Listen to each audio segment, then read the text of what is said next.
Dalam perjalanan bermusik aku, pengaruh papa sama mama itu sangat penting. Walaupun sejujurnya awal banget aku berkarir di musik tuh tidak ada dukungan sebenarnya. Bahwa aku kehilangan figur ayah. Indira semalam pergi, sampai sekarang belum pulang. Kemana? Saya bilang gitu. Tante, dia kejebak kebakaran di Glodok. Jenazahnya udah ada belum, udah apa. Rupanya nggak bisa teridentifikasi sampai sekarang. Nah, kalau emang kamu udah nggak ada, tolong kasih tahu mama, nak. Sahabat, pernahkah kamu mengalami kehilangan sesuatu yang berarti di dalam hidupmu? Kehilangan arah, kesempatan, mimpi, maupun kehilangan orang yang sangat kamu cintai.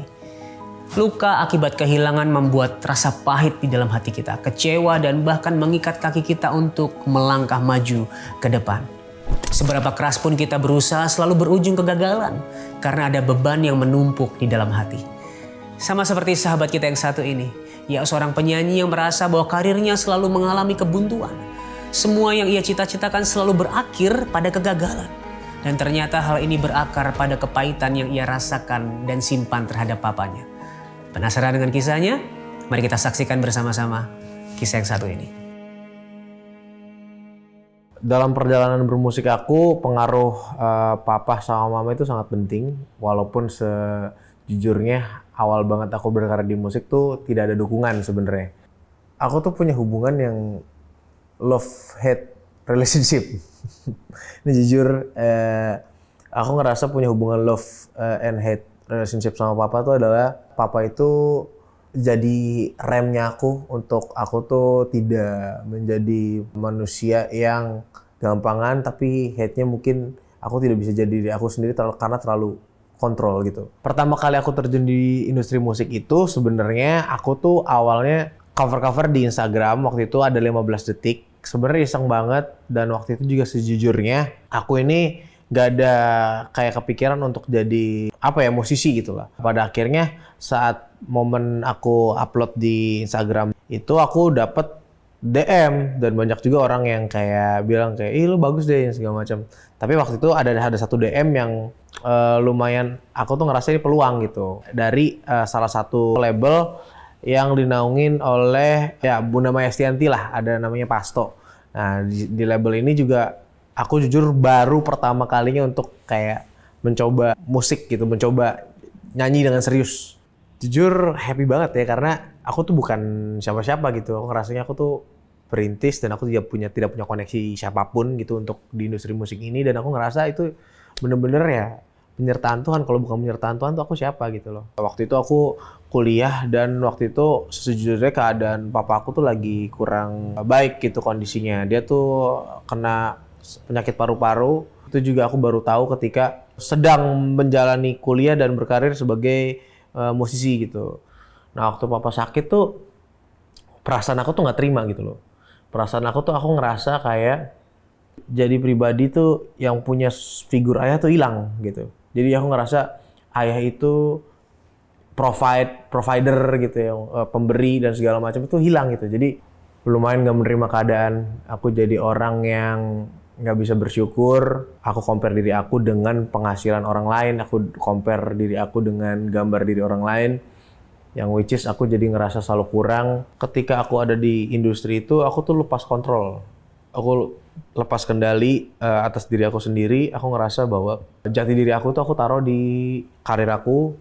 Jati diri aku tuh aku taruh di penghasilan aku. Yang which is itu sangat fluktuatif ya. Mesti kayak sangat naik turun, sangat dinamis.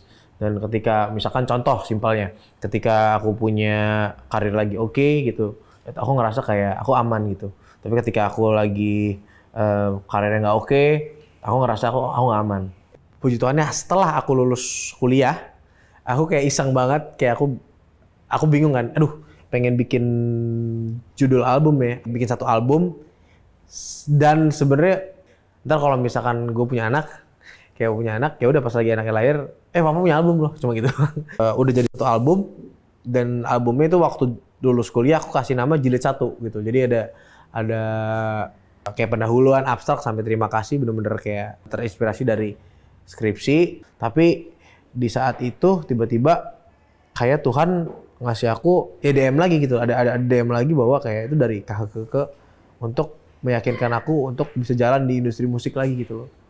Dan akhirnya ya udah dari situ aku ngerasa industri ini, dan juga aku jadi belajar banyak banget gitu loh dari hal-hal yang mungkin aku nggak tahu secara independen, tapi di label industri ini aku bisa banyak belajar. Dan juga aku ngerasa bersyukur banget aku mulai bisa menemukan benang merah aku gitu di lagu terakhir aku yang Pegang Kendali gitu.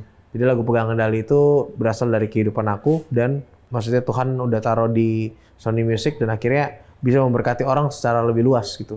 Dan satu yang aku inget ya dari omongan mama itu waktu itu dia bilang, sebenarnya ada lagunya sih yang kayak hidup ini adalah kesempatan. Maksudnya aku mikir kayak hidup ini untuk melayani Tuhan, jangan sia-siakan. Aku bilang kayak kalau hidup ini kesempatan berarti kesempatan untuk melayani, mah aku bilang gitu. Dari situ aku tuh kayak mulai mikir kayak gimana caranya kayak aku punya rasa punya rasa keinginan untuk pelayanan gitu loh. Cuman simple, mamaku cuma bilang, jadi kayak kalau misalkan kamu belum bisa merasakan kasih, gimana caranya kamu mengasihi orang gitu. Nah, which is aku di situ kayak mencoba untuk kayak Tuhan, tolong dong Tuhan, maksudnya aku pengen dong ngerasain kasih-Mu yang setiap harinya ketenangan, kedamaian gitu. Jadi sebenarnya waktu fase-fase pelayanan juga tuh aku tuh banyak intimidasi gitu loh. Aku tuh nggak layak, aku itu tidak, ya maksudnya aku tidak layak, aku tuh manusia berdosa dan segala macam. Tapi di momen itu puji Tuhan banget, kayak aku ada di salah satu gereja nih sekarang, gereja yang aku diamin sekarang LMCC ini, merasa banget aku diproses di sini dan aku bisa ngelihat bahwa kayak Tuhan tuh mengasihi semua umat ya, mengasihi semua umat. Ada yang datang mungkin yang mengaku dosa, makanya habis mengaku dosa dia akan dipulihkan, dia akan disembuhkan ketika kamu mengaku. Yaudah aku akhirnya akui dosa-dosa aku gitu ya. Jadi aku nggak mau hidup di kemunafikan. Aku nggak mau, mungkin di semasa pelayanan aku masih merokok, aku masih nggak jaga kekudusan, aku juga masih melawan orang tua gitu ya di rumah. Aku sering membantah orang tua. Aku akuin, aku kayak bilang bahwa kayak Tuhan, aku nggak mau ini semua. Aku pengen jadi Jason yang baru, Jason yang Tuhan pilih gitu ya. Kalau misalkan emang udah Tuhan Engkau pilih aku, Tuhan tolong Tuhan Kau beri kekuatan sama aku Tuhan. Orang mungkin bisa bilang aku sok suci atau sok apa, aku cuma minta sama Tuhan kayak tolong berikan saya kekuatan, berikan saya keteguhan, dan berikan saya jalan yang istilahnya Tuhan mau waktu hidup saya. Saya nggak mau dengerin kata orang. Ya dari situ juga aku bisa nyiptain lagu yang Pegang Kendali itu kan tahu saya dengar kata mereka gitu. Itu menurut aku kayak dari hal-hal yang aku dapetin gitu loh dari kehidupan aku itu sih. Dan aku tuh satu anak yang benar-benar merasakan bahwa aku kehilangan figur ayah sebagai provider. Aku kehilangan figur ayah sebagai pelindung. Aku kehilangan itu tuh, aku ngerasa sejujurnya aku tuh marah sama papa aku gitu loh. Tumbuh tuh dengan banyak luka, dengan banyak trauma gitu loh, dengan banyak inner child yang tumbuh gitu. Ketika aku hilang figur ayah di hidup aku gitu ya, selama aku hidup ini, aku tuh nggak bisa ngerasain kasih bapak itu sebegitu besarnya gitu loh. Sampai akhirnya ada momen di mana aku bisa maafin papa aku gitu ya. Jadi aku tuh baru dikasih gambaran atas hidup aku tuh kayak gini. Aku tuh susah banget untuk mencari berkat saat kayak aku tuh punya rasa marah gitu sama papa. Semenjak papa sakit itu, aku ngerasa kayak, oh mungkin gara-gara papi sakit nih, maksudnya gue tuh jadi nggak bisa berkembang, gue tuh nggak bisa jadi pribadi yang sukses gitu. Itu yang terekam selalu di otak aku gitu. Nah satu, aku ingat banget ada camp di gereja aku ya. Campnya ini ada pemulihan hati bapak. Gitu. Ada firmannya yang aku ingat banget. Biarlah hati anak kembali kepada bapaknya dan hati bapak kembali kepada anak-anaknya. Atau aku akan datang untuk memukul bumi gitu loh. Ketika aku dengar firman itu tuh, berarti Tuhan marah dong kalau misalkan kayak hati anak tidak kembali kepada bapaknya dan hati bapak tidak kembali kepada anaknya. Dan aku tuh baru sadar gitu loh. Kalau misalkan aku tidak bisa memaafkan papa aku, kapan aku bisa merasakan kasih Tuhan gitu loh. Ketika Tuhan kasih pengertian itu di aku waktu camp itu, aku tuh ngerasa kayak ada beberapa hal yang lepas dari hidup aku gitu loh. Ada yang lepas dari hidup aku, kayak gambar diri aku, cara aku bisa dulunya aku tuh nggak bisa kayak merasakan kasih yang murni dari orang lain. Terus kayak aku tuh jadi self-center dan segala macam itu tuh karena figur ayahku rusak gitu loh. Nah ketika aku kayak merubah aku menyerahkan gitu ya. Aku pengen kayak memaafkan papa aku dan aku merubah cara pandang aku terhadap papa aku jadi pribadi yang bisa milikin kasih. Aku bisa kayak mencoba mengerti kehidupan orang lain dan juga aku bisa mengerti, wah ternyata di hal-hal sekecil apapun tuh kasih Tuhan tuh bener-bener nyata atas hidup aku. Sahabat, seringkali kepahitan dan luka akibat kehilangan membuat kita tidak mau maju melangkah dan bertumbuh di dalam kedewasaan. Kunci dari pemulihan adalah pengampunan. Ketika kita mau mengampuni, kita akan bisa kembali melangkah, punya kekuatan untuk kembali maju dan bertumbuh. Karena kita percaya ada kasih Tuhan yang memulihkan setiap hati. Apakah hari ini kamu sedang mengalami kepahitan dan luka yang mendalam dan kamu rindu untuk mengalami pemulihan? Datanglah kepada Tuhan. Letakkan segala luka dan beban juga kepahitan yang kamu rasakan dan percayalah kasih-Nya selalu ada untuk memulihkan hidupmu. Namun jika hari ini kamu rindu ada seseorang yang mendoakan dan mendengarkan ceritamu, kamu bisa menghubungi nomor yang ada di bawah ini. Ini adalah nomor layanan doa Cahaya Bagi Negeri. Kami siap untuk mendengarkan cerita kamu dan mendukung kamu di dalam doa. Setelah ini kita akan ngobrol dengan seorang ibu yang mengalami duka yang begitu hebat dan mendalam. Ia harus kehilangan suami dan anaknya. Sebuah rasa sakit yang begitu hebat tentu ia alami hari demi hari. Apa yang membuatnya tegar dan mampu kembali melangkah? Mari kita ngobrol dengan dia. Sahabat Solusi, hari ini saya akan ngobrol dengan seorang ibu yang pernah kehilangan 2 orang yang sangat dikasihinya. Tapi lewat kehilangan itu dia belajar bahwa tangan Tuhan tetap memegang dia di dalam segala situasi. So, mari kita sambut sama-sama Ibu Sri Lestari. Ya, Shalom Ibu Sri. Apa kabar?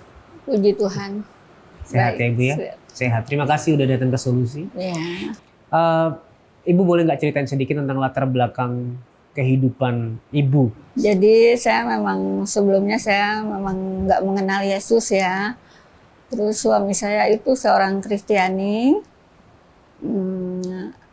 Gimana ya? Saya waktu itu mau istilahnya mau berumah tangga sama dia, tapi kan berbeda ya gitu. Akhirnya dia tuh ngikut seperti agama saya semula gitu. Oke. Jadi suami dulu yang ikut Ibu nih? Iya, dia seperti menyangkal ya, ninggalin Yesus itu gitu. Karena apa? Saya tuh waktu buat surat-surat untuk di KUA itu mengalami kendala, banyak surat-surat yang nggak memenuhi syarat. Akhirnya nikah secara siri ya. Terus udah gitu ya, saya tuh kehidupan saya tuh berjalan aja begitu. Saya nggak membimbing dia ke kepercayaan saya yang dulu, istilahnya ini. Nah, di situ saya sering. Akhirnya kan saya punya anak ya, menikah secara itu punya anak 1 perempuan. Nah saya kalau ngelihat anak saya tidur, saya sedih gitu loh, sedih gitu. Mau kemana ini anak saya gitu. Pastikan seorang ayah juga mau dong gitu. Nah suami saya itu dia udah diam-diam tanpa sepengetahuan saya dia kembali lagi ke agama semula gitu kan. Terus dia melayani lagi gitu. Nah saya sedih kan kalau ngelihat suami pergi sendirian ke gereja. Saya sedih gitu. Terus akhirnya orang tua saya tuh nyaranin gitu ya, coba kamu sabar dulu gitu untuknya.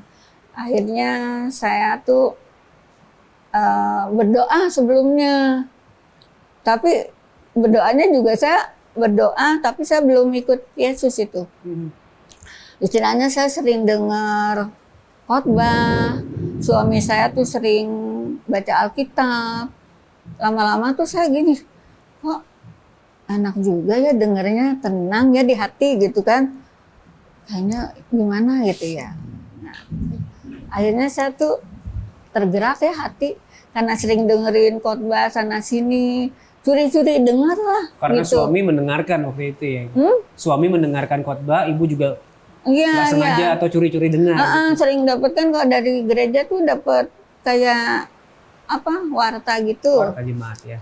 Terus suka suka curi-curi gitu. Apa sih bacaannya gitu kan. Terus akhirnya saya tuh tertarik gitu loh. Akhirnya saya tuh buka ini, buka itu, pokoknya gitu ya. Saya cari ini sendiri gitu kan. Apa nih, suami saya nggak nuntut, nggak nuntun saya. Nggak nyuruh saya, nggak nuntun saya untuk ikut Yesus, enggak. Terus istilahnya saya udah nih, saya berdoa buat keluarga saya nih supaya saya diizinin gitu loh. Saya diizinin.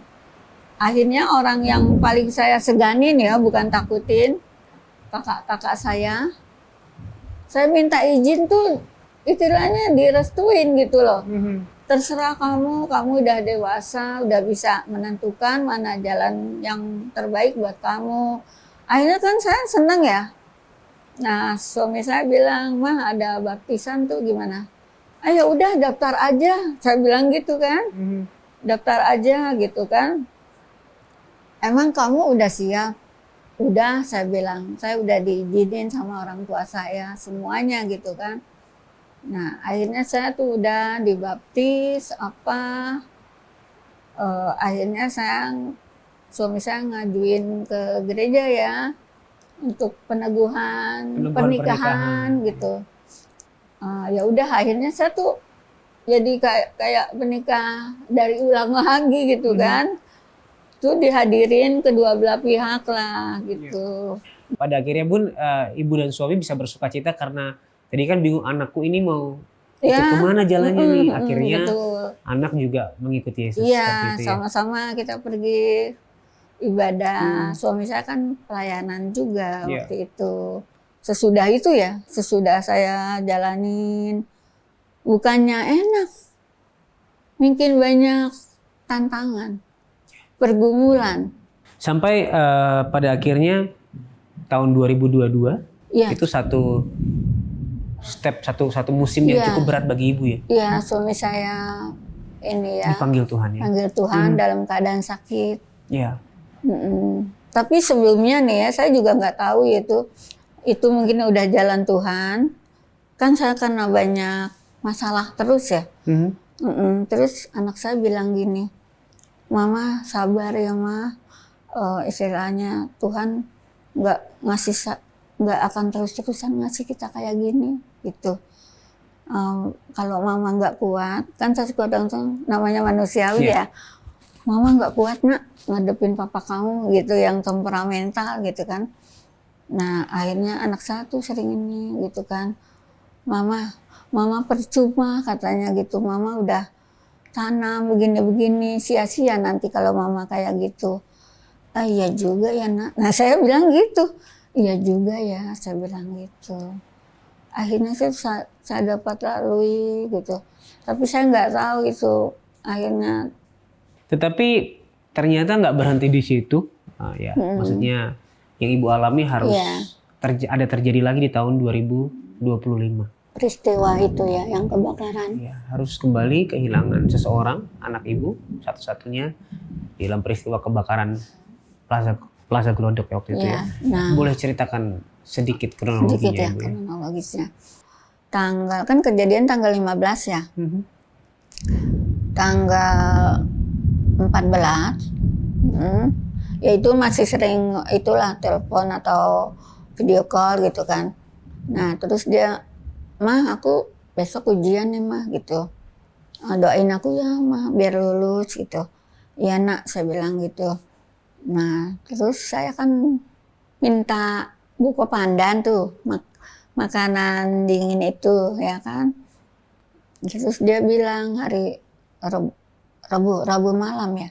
Rabu malam jam 8 malam. Kejadian kebakaran kan jam setengah 10 ya. Jam 8 dia, "Mama," gitu, cuman WA aja. "Mama itu buku pandannya udah aku kirim Mah, di depan kali Mah Gojeknya." "Oh ya, makasih ya Nak," gitu. "Kamu gimana lulus?" "Iya Mah," udah gitu. Tuh jam 8 malam tuh. Nah terus sudah saya kan nggak mikir apa-apa, nggak ada firasat apa-apa, nggak ada firasat sedikit pun saya mau kehilangan anak. Nah hari Hari Kamisnya kira-kira jam 2 ya, jam 2 siang, teman seapartemennya, kamarnya itu telepon. Kan ada 2 orang. Satu telepon tante gitu. Oh iya gitu. Oh namanya Putri ya. Ah Putri ada apa nih? Oh, bilang gitu. Terus agak hilang sedikit terus diganti temannya satu lagi. Maurel namanya.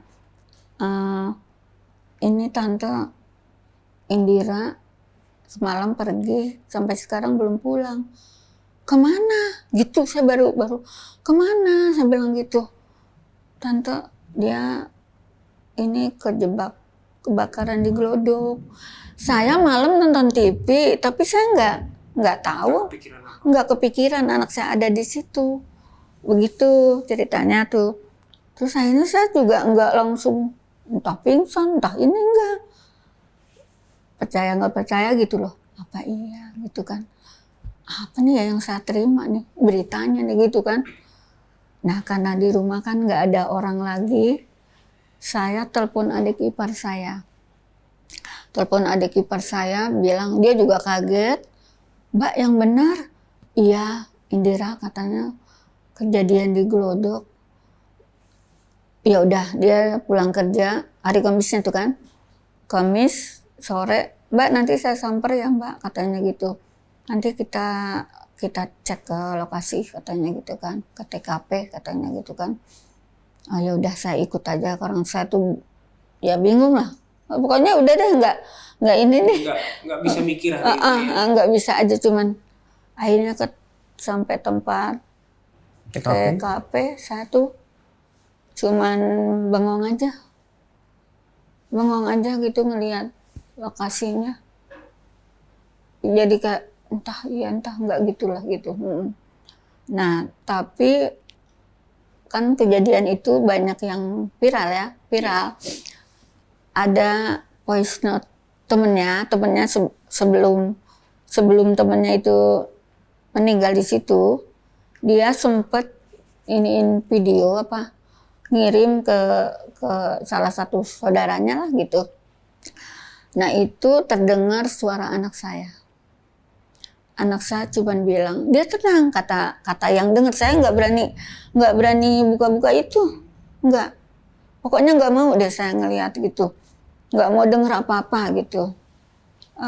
Bilangnya cuman gini ya, yang denger ya saudara-saudara gitu semua. Tante Indira tenang kok, dia nggak kayak yang lain teriak-teriak minta tolong gini-gini. Dia cuma nyebut Tuhan Yesus gitu. Katanya tuh. Tapi emang iya sih saya cuma akhirnya lama-lama saya tuh Curi dengar gitu. Coba deh kayak apa sih, benar nggak itu suara anak saya, benar dia sempet itu bilang Tuhan Yesus tolong saya gitu, ampuni saya gitu, 2 kali kalau nggak salah. Nah dari itu kan tentu hari yang berat ya. Iya. Apalagi beberapa tahun sebelumnya habis kehilangan almarhum suami, sekarang harus kehilangan anak, dan ibu benar-benar ya sendirian gitu ya. Gimana ibu melewati semuanya? Pas sempat ini nggak ya marah ke Tuhan atau bertanya-tanya Tuhan kenapa? Enggak. Saya nggak marah. Nggak pernah marah? Enggak. Saya cuman gini, Tuhan kalau memang waktunya dia kau ambil dengan cara seperti itu, saya ikhlas, saya rela Tuhan gitu. Dia udah bersama dengan Engkau di Taman Firdaus yang nyaman, saya hanya gitu aja. Saya hanya sebatas ibu dan anak yang melahirkan dia, yang memiliki seutuhnya kan Tuhan Yesus. Saya hanya itu yang menguatkan saya ya sampai sekarang. Ya, dan bahkan ibu dengan penuh kerelaan bilang ya ini milik Tuhan, iya, anakku milik Tuhan, bukan milik aku. Iya, itu yang saya pelajarin juga tentang Yesus itu. Wow. Dan kehidupan saya juga, saya pengen benar-benar serupa dengan Yesus. Gak mau hanya sekedar ngomong-ngomong aja. Apalagi sebelumnya saya nggak mengenal, saya udah mengenal. Makanya saya juga nggak gampang ya orang ikut Yesus. Itu yang menguatkan saya juga. Itu yang menguatkan Ibu. Itu sebenarnya itu. Ya kalau lagi pas ingat ya saya menangis aja, udah gitu aja. Ya satu hal bahwa duka itu suatu perasaan yang memang wajar untuk dimiliki setiap orang ya. Tapi dengan Ibu mengenal Yesus, mengenal Tuhan, gitu, Ibu jadi di dalam duka pun ada penghiburan, ada kekuatan. Indah kok ikut Yesus. Makanya saya bilang, kenapa nggak dari dulu ya saya? Makanya saya juga prinsipnya dulu waktu masih ada suami ya, apapun yang terjadi dengan kehidupan rumah tangga saya nggak mau melepaskan Yesus gitu. Udah. Sahabat, apakah kamu sedang merasakan duka yang mendalam, kesedihan dan luka akibat kehilangan sesuatu yang berharga? Kehilangan cita-cita, kehilangan kesempatan, impian, maupun kehilangan orang yang kamu cintai. Jika hari ini kamu memandang kepada keadaan, maka tidak ada harapan. Ketika kamu memandang kepada dukamu, maka tidak ada penghiburan. Kita semua pernah mengalami hal yang tidak baik-baik saja. Namun sumber penghiburan kita bukanlah dalam keadaan kita. Habakuk 3 ayat 17-18 berkata, sekalipun pohon ara tidak berbunga, pohon anggur tidak berbuah, hasil pohon zaitun mengecewakan, sekalipun ladang-ladang tidak menghasilkan bahan makanan, kambing domba terhalau dari kurungan dan tidak ada lembu sapi dalam kandang, namun aku akan bersorak-sorak di dalam Tuhan, beria-ria di dalam Allah yang menyelamatkan aku. Dasar penghiburan kita bukanlah keadaan. Dasar penghiburan kita ada dari dalam Tuhan yang menyelamatkan setiap kita. Jika hari ini kamu membutuhkan penghiburan, ingatlah Kristus Yesus. Karena ialah Tuhan sendiri Allah yang menjadi manusia untuk menyelamatkan kita. Ada penghiburan di dalam salib. Sehingga penderitaan apapun, kehilangan apapun, duka yang mendalam tidak akan menghancurkan sukacita setiap kita. Jika hari ini kamu merasakan duka itu, mari sama-sama datang kepada Tuhan. Kita berdoa. Tuhan, kami datang kepadamu dengan segala yang kami rasakan. Dengan segala kondisi dan keadaan kami. Hari ini mungkin keadaan kami tidak sedang baik-baik saja. Ada situasi yang membuat kami berduka, situasi yang membuat kami terluka. Tapi biar ada penghiburan hari ini bukan berdasarkan keadaan, tapi berdasarkan pribadi Tuhan yang sungguh mengasihi kami. Tuhan yang menyelamatkan kami di dalam pribadi Yesus Kristus. Hari ini izinkan kami melihat kembali kepada salib itu, melihat betapa Engkau mengasihi kami dan bahkan penderitaan Engkau ubah menjadi kemuliaan. Penderitaan Engkau ubah menjadi hal yang paling indah dalam hidup kami ketika salib dan penderitaan Kristus menjadi keselamatan bagi hidup kami. Terima kasih Tuhan, kami serahkan seluruh kehidupan kami, rasa sakit kami, kesedihan kami ke dalam tangan pengasihan-Mu. Demi nama Yesus Kristus kami sudah berdoa dan mengucap syukur. Amin. Namun jika hari ini di dalam menghadapi duka dan kehilangan, kamu merasa sendirian, saya mau mengingatkan bahwa kamu tidak sendirian. Kamu bisa menghubungi nomor yang ada di bawah ini. Ini adalah nomor layanan doa Cahaya Bagi Negeri. Kami siap untuk mendengarkan cerita kamu 24 jam dan mendukung kamu di dalam doa. Ingat, jangan menghadapi ini sendirian. Ada kami yang siap untuk mendampingi kamu. Sahabat, melalui program ini kami bukan hanya melihat mujizat dinyatakan, tapi kami bisa melihat juga bagaimana penderitaan membentuk pribadi orang. Penderitaan membawa iman yang semakin kuat, pengharapan yang semakin bersandar kepada anugerah Tuhan. Dan jika hari ini kamu rindu menjadi bagian dari cerita pemulihan maupun cerita berkat ini, kamu bisa scan QR Code yang ada di layar kamu. Kami percaya segala kontribusimu bisa menjadi berkat bagi lebih banyak orang dan semakin banyak orang mendengar tentang kebaikan Tuhan di dalam hidup mereka. Terima kasih sudah menyaksikan acara ini. Sampai ketemu di episode selanjutnya. Ingat, Tuhan Yesus sangat mengasihimu. Dan apapun permasalahanmu, di dalam Tuhan pasti ada solusi.